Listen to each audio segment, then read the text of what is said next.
pendant cette vie, nous ne vaincrons jamais entièrement le péché, 1 Jean 8, mais cela doit être notre objectif.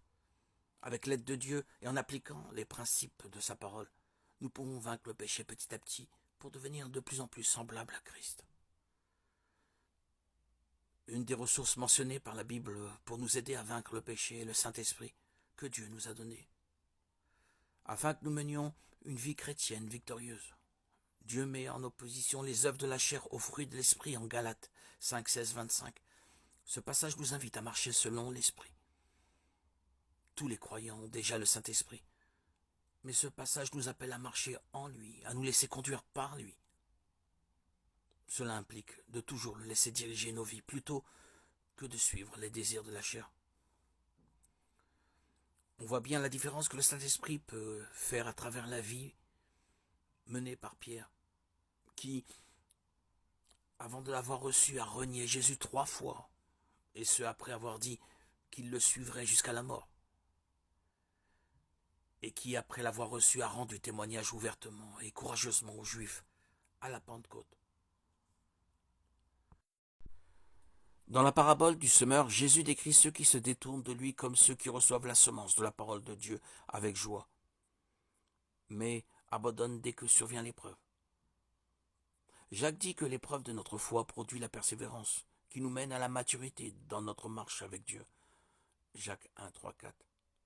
Il poursuit en décrivant les épreuves comme une bénédiction, car une fois que nous les aurons surmontées, nous recevrons la couronne de la vie que le Seigneur a promise à ceux qui l'aiment. Jacques 1, 12. Les épreuves viennent de notre Père céleste, qui fait concourir toutes choses au bien de ceux qui l'aiment et sont appelés à être ses enfants. Romains 8, 28.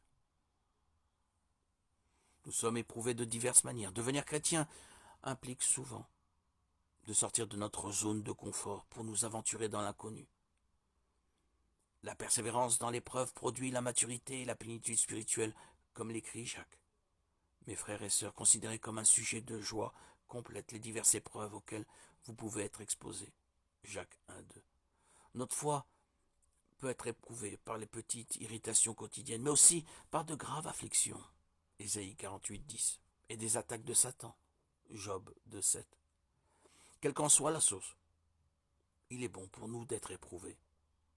Le livre de Job est un bel exemple de comment Dieu permet qu'un de ses saints soit éprouvé par le diable. Job a supporté patiemment toutes ces épreuves. Mais dans tout cela, il ne pécha pas. Il n'attribua rien d'inapproprié à Dieu. Job 1, 22. Ce récit nous montre aussi que le pouvoir de Satan pour nous éprouver est limité par la souveraineté de Dieu. Aucun démon ne peut nous éprouver ou nous affliger plus que Dieu ne le lui permet. Toutes nos épreuves concourent à notre bien et au dessein parfait de Dieu.